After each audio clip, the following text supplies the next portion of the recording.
Patricia Whitfield's voice cut through the morning air like a blade. "Hand over the cabin keys, Ethan. HOA protocol says we can't risk you tampering with the deck." She didn't come alone. Her husband and two grown kids flanked her like muscle, each one wearing that same smug confidence she carried like perfume. The sight of her manicured hand held out toward me was more than a request. It was a demand, a declaration that she believed I'd roll over like the rest of the neighborhood. I didn't move. Instead, I let my eyes rest on her hand and then on the violation notice she waved as though it were a court order. When I finally spoke, I kept my voice calm, almost conversational. "That deck you're threatening? My grandfather built it 40 years before your HOA ever filed articles of incorporation." The air shifted. Patricia blinked, her children glancing at her as if they weren't sure she'd heard me right. It was only a tease of what I had in my back pocket, but I could see the confusion ripple through them. If you've ever felt that surge of power when standing up to bullies, hit subscribe now. This showdown is about to become a masterclass in fighting back. I straightened, brushing sawdust from my hands. "I'm not some out-of-town squatter, Patricia. I'm Ethan Marshall, licensed surveyor, third generation on this land, and the only reason the shoreline you sell in your brochures doesn't collapse into the lake." Her kids shifted uneasily. Even Daniel, her husband, seemed to lose a bit of his posture. But this fight wasn't just about a title or a job. As my hand slid over the cedar railing, my chest tightened. This deck wasn't wood. It was memory. My grandfather's laughter as he taught me to cast a line at dawn. The smell of coffee he brewed before sunup. The last conversation we ever had, right here, when he told me the land would always need someone stubborn enough to protect it. 2 weeks later, he was gone. This was the last place he left me whole, and I wasn't about to let Patricia erase him from it. Every notice she taped to my door, every fine she threatened, wasn't just an attack on a property line. It was a strike against the man who built my compass. The deck was the only thing that kept me steady after my divorce, the one anchor when my life had tilted sideways. Without it, I'd be one more broken man staring at an empty house. She wasn't just trying to strip lumber from nails. She was trying to gut my last piece of family. I let her see none of that. Instead, I met her eyes and gave her the smallest smile. "You think you're holding the hammer here, Patricia, but I promise you, you've picked the wrong man and the wrong cabin to make an example of. Where are you watching from? Because this story doesn't end with me handing over keys. It starts right here on the cedar deck of Pine Hollow Estates, with Patricia and her family convinced they'd cornered another neighbor. But they weren't ready for someone who knew the soil beneath their rules, the maps behind their claims, and the law better than their entire board. They'd just declared war on legacy itself, and I intended to show them how heavy that weight could be.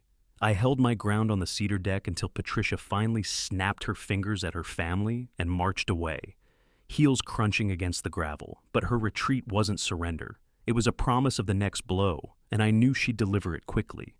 By the time the sun dipped low that evening, I heard whispers moving across Pine Hollow Estates like smoke. Patricia was already spreading her version of the confrontation, twisting it into a story where I was the stubborn holdout threatening community safety. The next day, I made myself walk to the community park. If Patricia wanted to play this game in public, I needed to see what the rest of the neighbors were being told. I wasn't surprised to find her there, clipboard in hand, pacing the walking path with her entourage. One by one, she stopped at porches, pointing at sheds, docks, and fences, announcing inspections. The whole display was theater, neighbors standing stiff on their lawns as she barked about compliance. From the benches by the playground, I watched a young couple nod anxiously as she tallied non-standard paint colors on her clipboard. They couldn't have been in the neighborhood more than a year, and already the fear had set in. Across the park, another neighbor, Mr. Briggs, kept his head down as Patricia lectured him about lawn height. He was a retired teacher, a man who used to tell stories about fishing trips at the lake. Now he muttered apologies like a schoolboy caught chewing gum. I leaned back against the bench, fighting the tightening in my jaw. This wasn't about standards or safety. It was about control. Patricia wielded those rules like weapons, and the community had learned the cost of resistance. You didn't get fined once. You got fined until you gave in. That was her real system. Break the will before the wallet. One neighbor caught my eye, Mrs. Ellison, who lived 2 houses down from my cabin. Her lips pressed thin as she watched Patricia scrawl notes. She looked at me, then quickly turned away.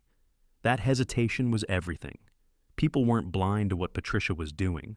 They were just waiting for someone else to make the first move. I pushed myself up and wandered closer to the walking path, careful not to interrupt her show. Patricia's voice carried across the grass. All violations will be fined according to HOA protocol. Non-compliance will result in legal escalation. She made it sound like gospel, her tone practiced, heavy with authority.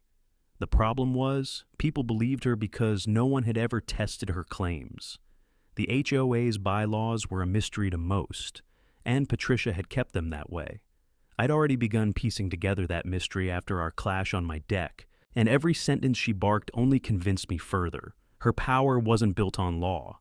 It was built on fear and repetition. When she spotted me standing by the edge of the crowd, her mouth tightened.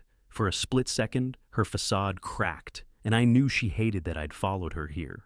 She turned away quickly, finishing her rounds with more bluster, but her eyes kept flicking back toward me like she couldn't help it. That night, I walked the gravel roads back to my cabin. Porch lights glowed dim across the neighborhood, and behind each one was a family weighed down by the same pressure I'd seen at the park. My grandfather had always told me communities were like soil. They could be fertile and rich if tended right, or they could be poisoned if left to rot. Patricia was poison, and everyone knew it. They just didn't know how to fight it. But I did. The cedar deck creaked beneath my boots when I stepped back onto it, the boards familiar under my weight. Patricia had made the mistake of thinking I was fighting for just myself. What she didn't realize yet was that every notice she posted, every demand she barked, was pushing the whole community closer to snapping. I wasn't alone in this, not really. Where are you watching from? Because this isn't just a story about a cabin. It's about what happens when one person decides enough is enough, and others finally see a crack of daylight through the rules that bind them. The crack of daylight I'd felt the night before turned into something sharper when I walked into the HOA office the following evening. Patricia had called a special session, though it looked more like one of her stage shows. A line of chairs faced the long oak conference table, and behind it sat the board, Patricia in the middle, Daniel at her side, and to her left, Michael Torres. The room smelled faintly of coffee and stale paper, the kind of scent that clings to a space where arguments outlive the people making them. I took a seat in the back, folding my arms, scanning every face. Neighbors sat stiff, their eyes darting between Patricia and the stack of violation slips, already laid out like weapons. Patricia thrived in settings like this. She had the gavel, the papers, the posture of authority. But as my gaze settled on Michael, I saw something Patricia didn't. Michael's pen tapped against his legal pad, a steady rhythm that didn't match the calm he tried to project. When Patricia spoke, the board will now address the matter of non-compliance regarding Mr. Marshall's cabin. Michael's shoulders flinched. He didn't look at me directly, but his fingers tightened on the pen until his knuckles blanched. That hesitation was more telling than any words. Patricia's voice carried through the room, smooth but sharp. This board has the duty to enforce safety standards. Mr. Marshall's deck presents liability issues for the entire community. Her words were rehearsed, each syllable, sharpened to cut. Neighbors nodded, some reluctantly, others out of habit. But I kept my eyes on Michael. He shifted in his chair, crossing and uncrossing his legs, his eyes flicking once toward the floor before darting back to his notes. That was the thing about body language. It rarely lies. My years as a surveyor had trained me to notice small deviations, tiny fractures in a foundation. I could see the same thing here. Patricia built her rule on a foundation of control, but Michael was cracking under it. Daniel cleared his throat and added, "The fines will escalate daily until compliance is achieved." His voice was steady, but his eyes avoided mine. Unlike Michael's struggle, Daniel's silence felt more like complicity. He wasn't torn, he was weary. Patricia launched into another lecture about community values, but my attention stayed fixed on Michael. His jaw worked like he wanted to say something, but didn't. At one point, he leaned back, then forward again, scribbling a note so quickly the ink smudged across the page. When Patricia paused for effect, Michael glanced at me, just for a second. His eyes carried something Patricia would never admit: doubt. I let the silence hang before leaning forward in my chair. "Funny thing about liability," I said, keeping my tone even. "You can't enforce it where you don't have standing." Patricia snapped her gaze toward me, lips tightening, but Michael's pen stopped mid-tap. His hand froze, and I could almost hear the war going on inside him. The meeting moved on, Patricia brushing off my words as irrelevant speculation, but I'd seen what I needed. Michael's struggle wasn't with me, it was with himself. Each time Patricia spoke, his body betrayed him. Shoulders curling, hand gripping his pad, a sigh he tried to bury under the shuffle of papers. When the session ended, neighbors filed out with hushed voices. Patricia lingered at the table, whispering to Daniel, but Michael stayed seated, staring at the pad in front of him, his pen resting still now, as if he'd run out of room to hide behind motions. I walked past, slow enough to catch the flicker of conflict in his expression. He didn't speak, but he didn't need to. His silence was loud enough. I knew then that Patricia's authority wasn't bulletproof. The cracks were widening, and Michael was the one holding the fault line. "Where are you watching from?" Because this boardroom wasn't just another meeting. It was the first sign that Patricia's grip was slipping, and I wasn't the only one who saw it. I left the HOA office that night with Michael's silence still heavy in my mind. His hesitation was fuel. I knew Patricia's empire wasn't as unshakable as she pretended. But when I reached my mailbox the next morning, that illusion of weakness came wrapped in fresh paper. 5 envelopes, all stamped with the HOA logo, waited like coiled snakes. I tore them open one by one, and with each page my pulse kicked higher. The first slip declared a non-compliance penalty of $500 for unauthorized deck construction. The second cited daily trespassing fines for failing to surrender my cabin keys. The third and fourth expanded the charges into landscaping violations I'd never heard of. The fifth was the most brutal, a warning that cumulative fines would justify HOA-initiated property seizure. The ink on that page might as well have been a threat carved into stone. The cedar deck creaked when I leaned against the railing, letters clutched in my hand. Patricia wasn't backing down. She was escalating, doubling down on intimidation the way she always had. And yet, all I could think of was Michael's pen frozen mid-tap, his eyes darting toward me before snapping back to his notes. That board wasn't unified. Patricia knew it, and now she was trying to crush me before her cracks spread wide enough for the whole community to see. By afternoon, whispers were already crawling down Pine Hollow's gravel lanes. I overheard 2 neighbors by the lake talking in low tones. "She's hitting him with everything at once." "Yeah, he'll fold. They always do." I clenched my jaw, the weight of the letters digging into my pocket. Drop a like if you've ever wanted to stand up to unreasonable rules like this, and subscribe to see how this strategy plays out. I needed air, so I walked to the community bulletin board by the main road. That's where Patricia posted her victories, where her paper trail turned into public spectacle. Sure enough, there it was, a bright orange sheet tacked to the corkboard with oversized pushpins. Emergency board vote, condemnation hearing for unsafe structures. And under it, in bold type, was my name. Neighbors slowed as they passed, pretending not to read, but unable to look away.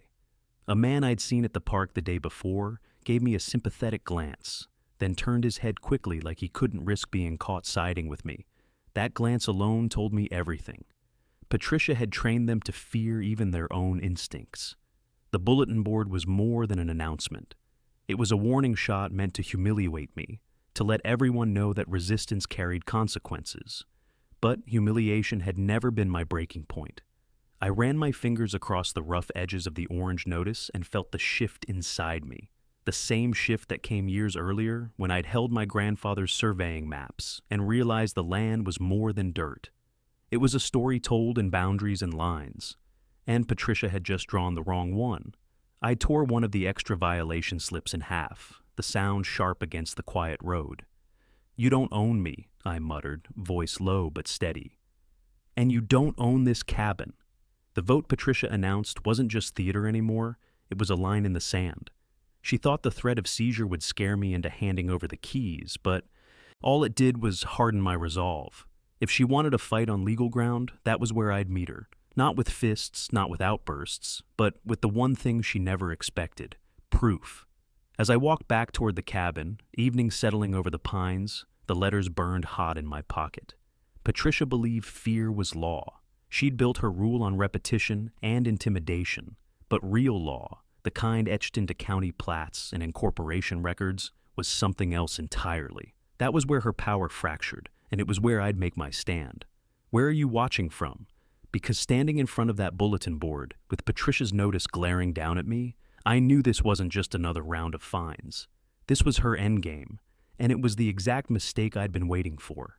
The orange notice on the bulletin board followed me back to the cabin like a shadow. All night I stared at it in my mind, the words condemnation hearing etched across my thoughts like a brand. Patricia wanted me boxed in before I could even think of fighting back, but she'd made one mistake. She assumed the law bent the same way fear did. It didn't. And if I wanted to prove it, I needed more than instinct. I needed records. The next morning, I drove into town and parked outside the county surveyor's office. It wasn't glamorous, just a squat brick building with peeling white trim, but it held the kind of power Patricia couldn't control. Inside, the air was cool, smelling faintly of old paper and dust. Rows of flat file cabinets stretched across the room, and against one wall hung county maps spanning decades. I knew these walls better than most. I'd spent years inside them, charting lines, confirming boundaries, ensuring landowners understood exactly what they stood on. I signed the logbook, nodding to the clerk at the counter. "Morning, Ethan," she said. "Back for more plats?" "Something like that," I answered, keeping my tone neutral. I didn't need rumors reaching Pine Hollow before I had anything solid. I pulled one of the larger plats from its drawer and spread it across a drafting table. My finger traced the shaded parcels, the thick black lines marking ownership. Pine Hollow Estate stood out, a newer development inked in bold strokes compared to the faded lines of older properties. I let my eyes wander toward the shoreline, and there it was, my grandfather's cabin, marked on records dated 15 years before Pine Hollow's incorporation papers. I leaned closer, the numbers and notations telling a story Patricia never wanted spoken. The cabin wasn't inside HOA jurisdiction. It never had been.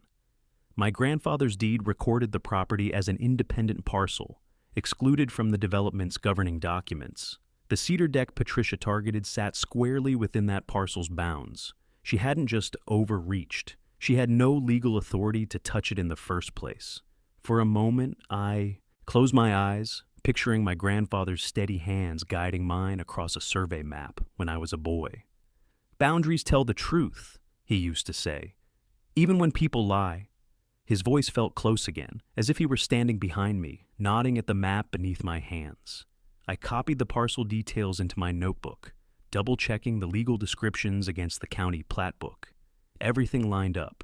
The HOA's jurisdiction ended at the subdivision boundary. My cabin stood outside it like a stubborn sentinel, grandfathered into independence by nothing more than time and ink. Patricia had built her claim on a bluff, and now I had the evidence to prove it. Still, evidence alone wasn't enough. Patricia thrived on spectacle. If I wanted to use this against her, it had to be airtight, undeniable in front of her board and neighbors. That meant not just a map, but certified copies, stamped, signed, and recorded. I filed the request with the clerk, watching her stamp the forms with a heavy thunk. Those stamps would be my armor in the fight ahead. Walking back to my truck, the summer air felt lighter, as though a weight had shifted off my chest. Patricia's threats weren't just hollow, they were illegal. She'd overstepped her line, and in doing so, she'd given me the ground I needed to fight. As I slid behind the wheel, I caught my reflection in the rearview mirror. I didn't look like a man under siege anymore. I looked like a man with a weapon Patricia couldn't touch. "Where are you watching from?" Because standing in that county office, tracing the lines my grandfather once taught me, I realized Patricia hadn't just picked the wrong fight. She'd picked a fight with someone who knew exactly where the real boundaries lay, and soon the entire neighborhood would see it too. The certified copies would take a few days, but even with the stamped requests in my pocket, I felt steadier than I had in weeks. Patricia thought she'd cornered me, but now I had proof that her board's reach ended long before it touched my cedar deck. The real question was whether I'd get the chance to use it before she steamrolled me with her so-called condemnation hearing. By the time I pulled back into Pine Hollow, the neighborhood already knew what was coming. The announcement Patricia had pinned to the bulletin board wasn't just official, it was gossip fuel, and the rumor mill spun fast. Whispers carried down the gravel lanes, spilling out of driveways and across porches. I caught fragments as I walked toward the community center that evening. They're going to vote him out. She'll make an example of him. Did you see the fines? No one can fight that. The community center was lit up like a stage when I got there, its windows glowing against the darkening sky. A fresh notice flapped against the door, bold letters spelling out, "Emergency vote scheduled, Friday at 6 p.m." My name was listed beneath, underlined twice as though I were the headliner of some circus Patricia had planned. Inside, the place was empty except for a janitor sweeping near the folding chairs. The rows were already set up for the hearing, each seat angled toward the front table where Patricia and her board would preside. I stood there a long moment, imagining the neighbors filling every chair, watching Patricia wield her authority like a judge's gavel. And then I pictured the moment I'd drop my evidence in front of her, the lines on that map undoing the lines she'd drawn in fear. But the pressure was real. If I slipped, if the county's paperwork wasn't processed in time, she'd seize the stage and turn the community against me for good. I couldn't let that happen. As I left the center, I nearly collided with a cluster of neighbors gathering near the picnic tables outside. Their voices dropped when they saw me, but I caught enough of the conversation to know what they'd been talking about. Condemned property ruins value for all of us. Patricia says the deck's unsafe. Don't want to get dragged into his fight. I paused, letting them see me standing there, calm, not hiding. One woman gave me a small nod before turning away, but that nod was enough. Quiet sympathy existed here. Patricia hadn't crushed it completely. The bulletin board near the main road had a fresh layer of papers tacked up beneath the condemnation notice. Patricia's latest inspection reports. This time she'd expanded her reach, citing 3 other homes for violations ranging from non-standard shutters to improper fencing. She was spreading the net wide, making sure no one felt safe enough to side with me. The stakes were no longer just mine. By Friday, if Patricia succeeded, everyone would understand that resistance was impossible, that no deck or shed or piece of property was beyond her reach. But if I stood firm and proved her wrong, the entire neighborhood would see her power for what it was, a facade built on intimidation.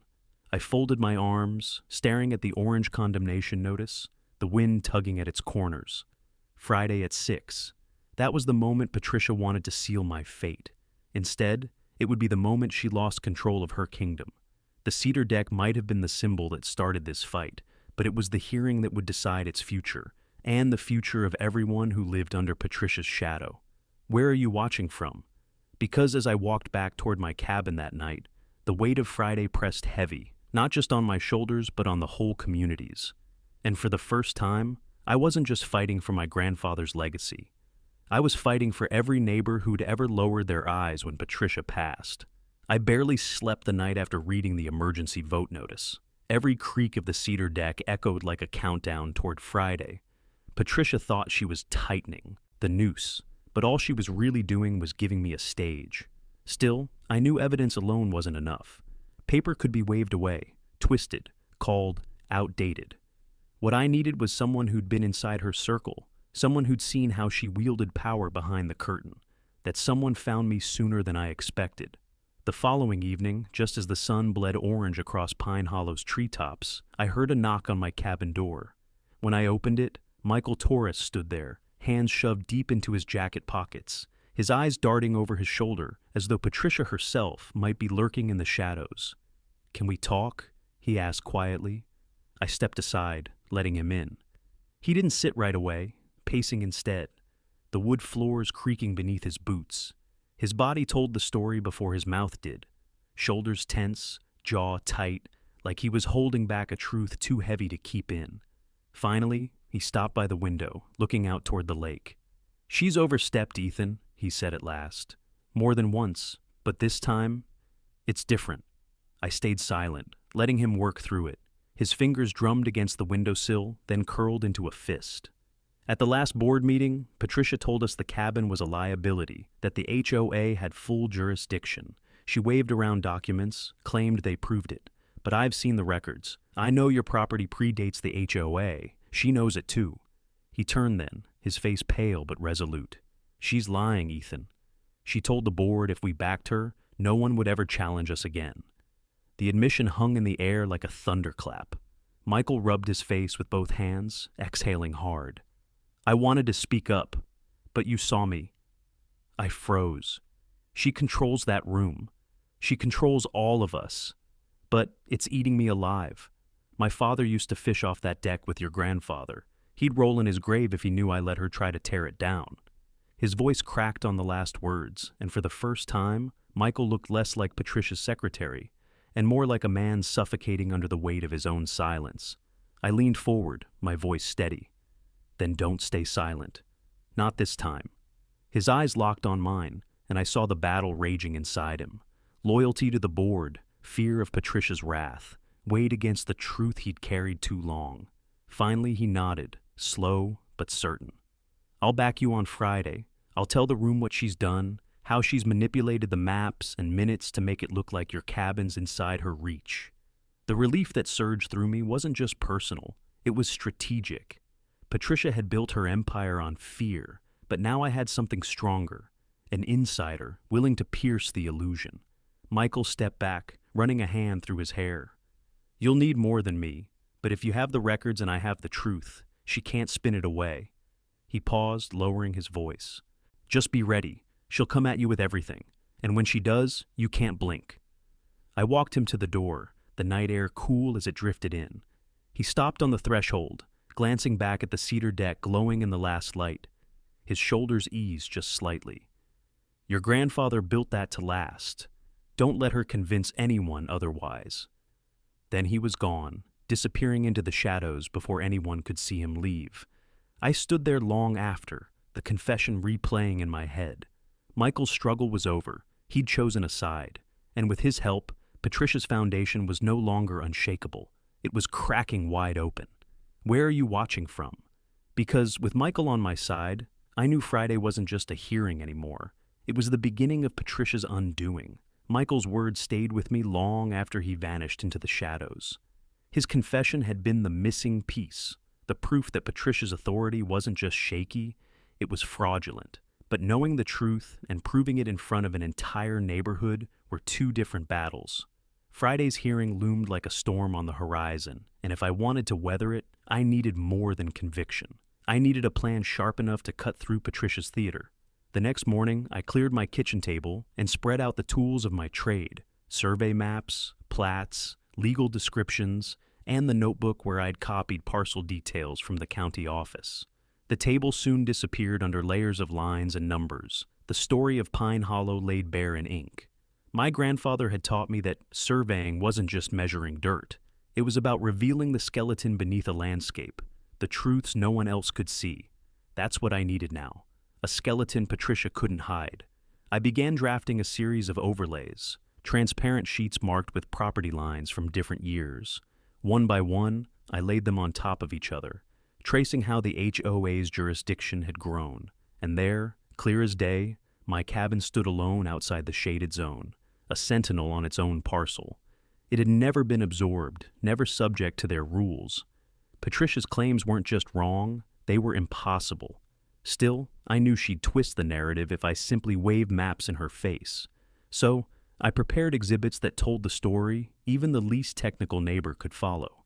Aerial photographs, clear parcel boundaries, side-by-side comparisons with HOA maps.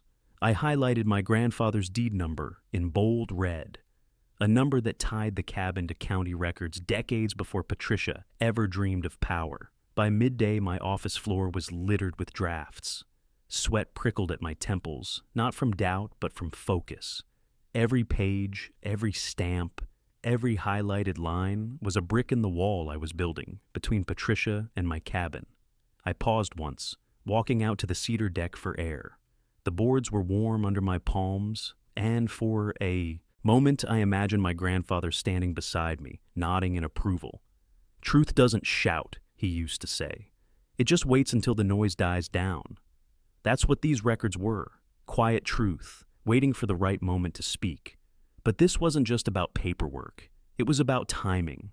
Patricia thrived on spectacle, and the hearing would be her biggest performance yet. If I was going to dismantle her, it had to be in full view of the community she'd spent years intimidating. That meant not just evidence, but delivery, clear, undeniable, and backed by a voice inside her circle.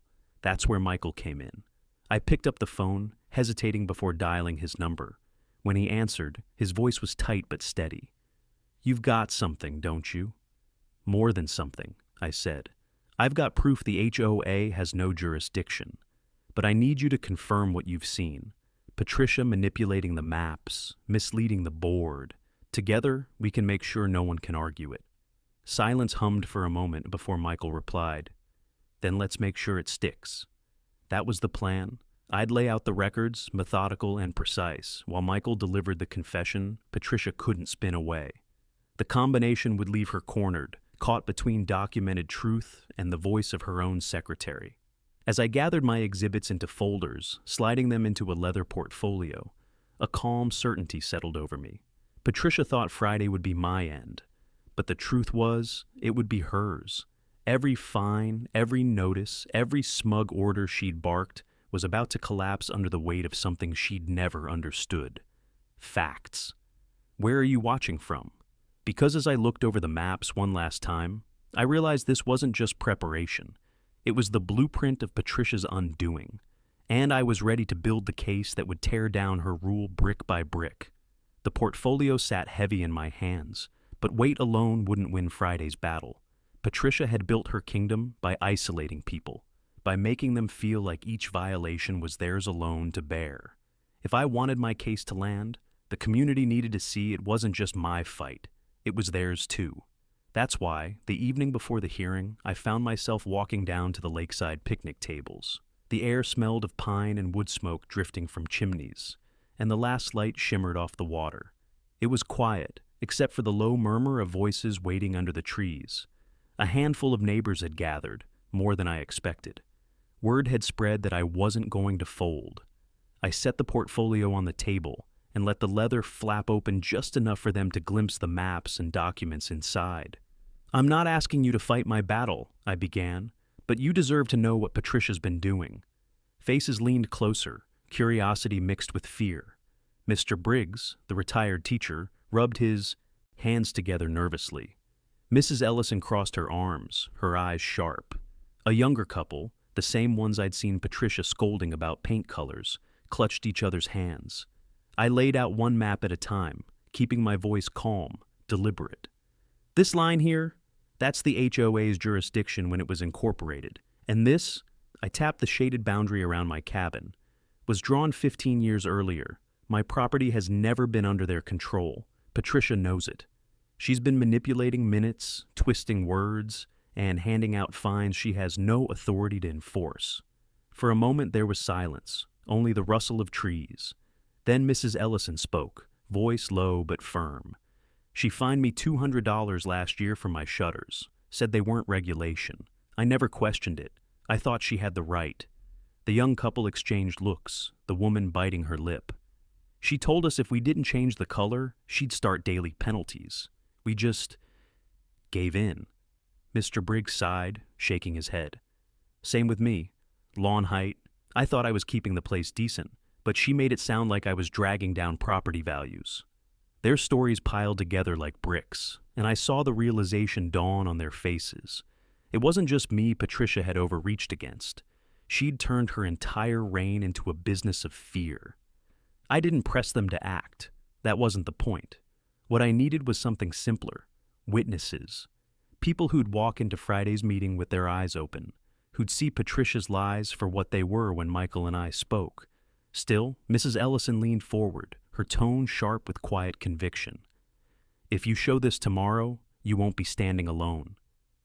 Her words rippled through the group, and I felt the air shift. Fear hadn't vanished, but it had been pierced. I gathered the papers back into the portfolio, careful not to reveal everything just yet. Timing mattered. "Tomorrow, I'll lay this in front of Patricia and the board. Michael Torres will back me. He's already confessed she's been lying. If you want change, watch closely, and remember what you've seen tonight." As they dispersed into the night, I stayed by the water, the lake dark and still. The cedar deck wasn't visible from here, but I felt its pull all the same. This was bigger than my grandfather's legacy now. Patricia had chosen to make me an example. What she hadn't expected was that her neighbors would start to see themselves in my fight. I lifted the portfolio once more, the leather cool under my fingers. Inside, it was more than evidence. It was a mirror. Tomorrow, I'd hold it up to Patricia, and the entire neighborhood would see who she really was. Where are you watching from? Because standing by that lakeshore, I knew the hearing wasn't just about saving a cabin. It was about tearing down a facade and giving a silenced community its voice back. The lake was still when I left the picnic tables, but by Friday evening the whole neighborhood was stirring. Porch lights flicked on as families made their way toward the clubhouse, their voices low, nervous, expectant. The condemnation hearing Patricia had orchestrated wasn't just another board meeting, it was theater, and tonight the stage was set for her grand performance. I carried the leather portfolio under my arm, its weight reassuring. Inside were the records, maps, and overlays I'd spent hours preparing, sharpened into weapons she wouldn't see coming. Michael had agreed to meet me there. Whether he'd find the courage to speak out in front of everyone, I couldn't predict, but I knew the choice would define more than just me. The clubhouse was already buzzing when I stepped inside. Folding chairs filled the floor, the air thick with whispers. At the front, the board table gleamed under harsh fluorescent lights. Patricia sat in the middle, perfectly composed, her husband Daniel at her right, Michael on her left. Patricia's children loitered nearby, crossing their arms like bodyguards. Neighbors turned as I walked past them, their gazes flickering with curiosity and unease. Some nodded quietly. Others avoided eye contact.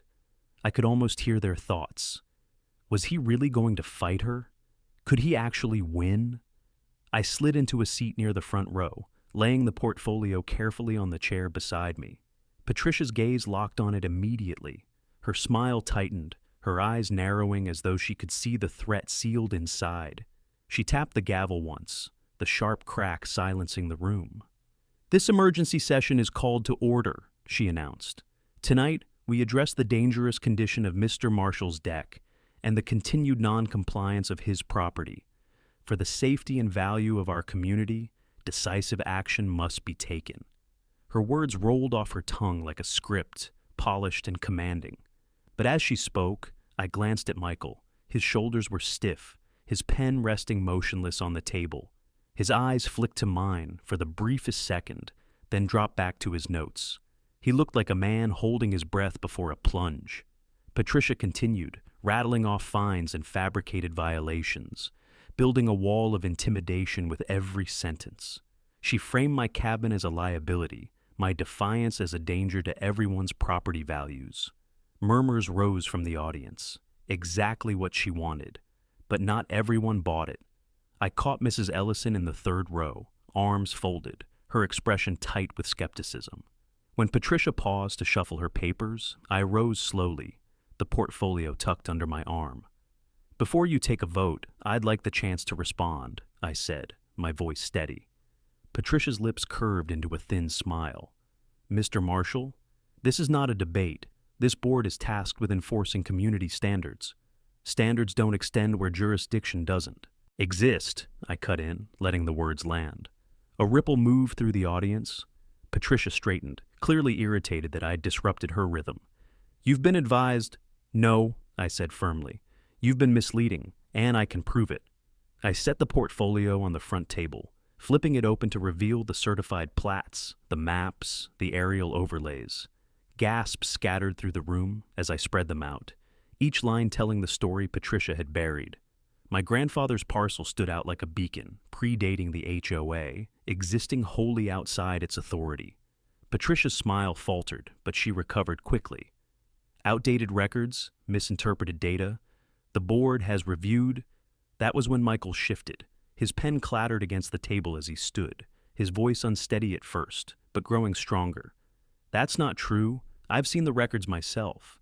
Patricia presented falsified maps at the last meeting, claiming Ethan's cabin was inside HOA jurisdiction.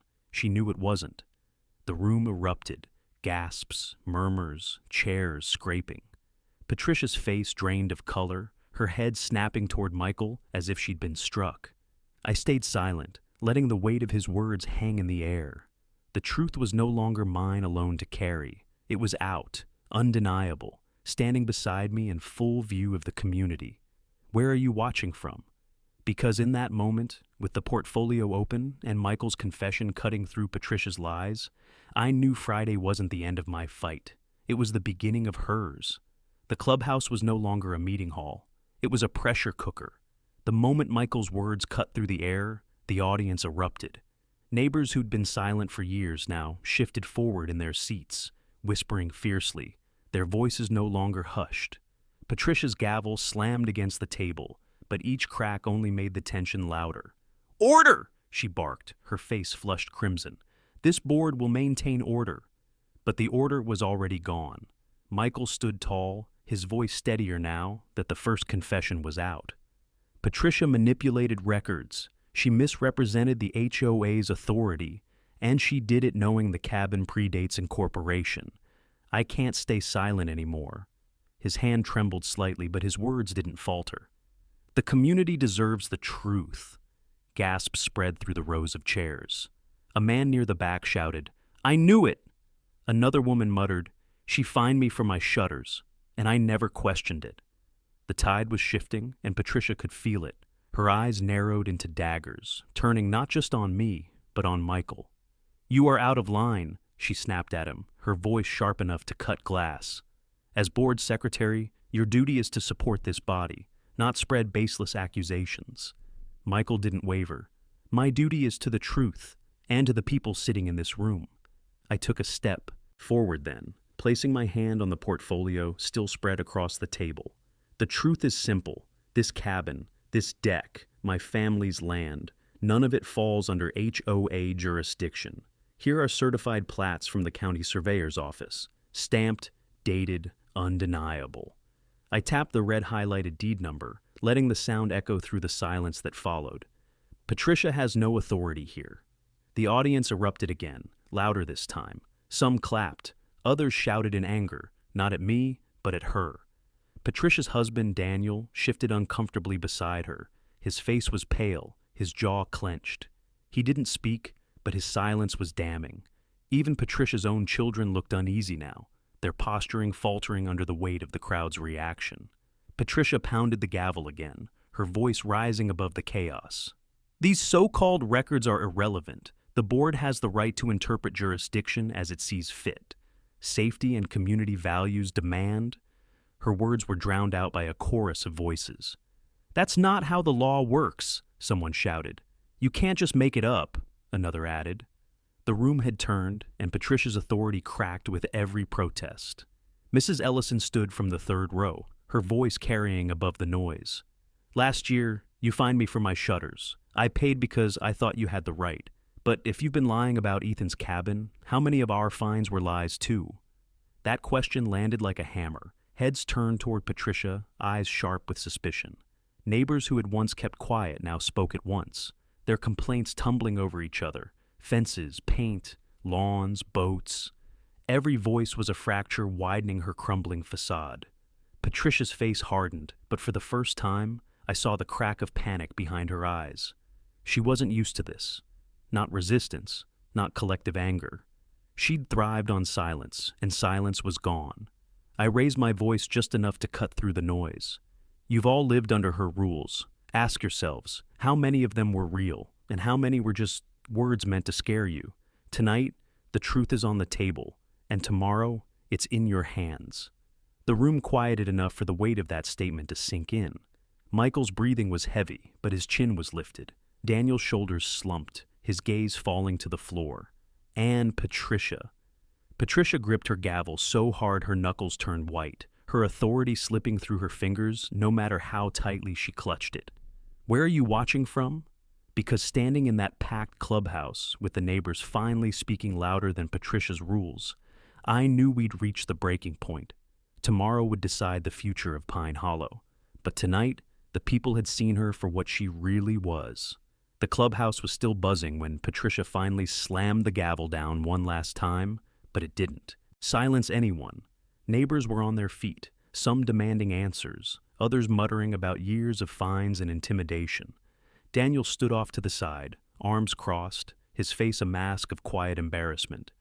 Even her children looked uncomfortable under the weight of so many stares. Patricia tried to regain control.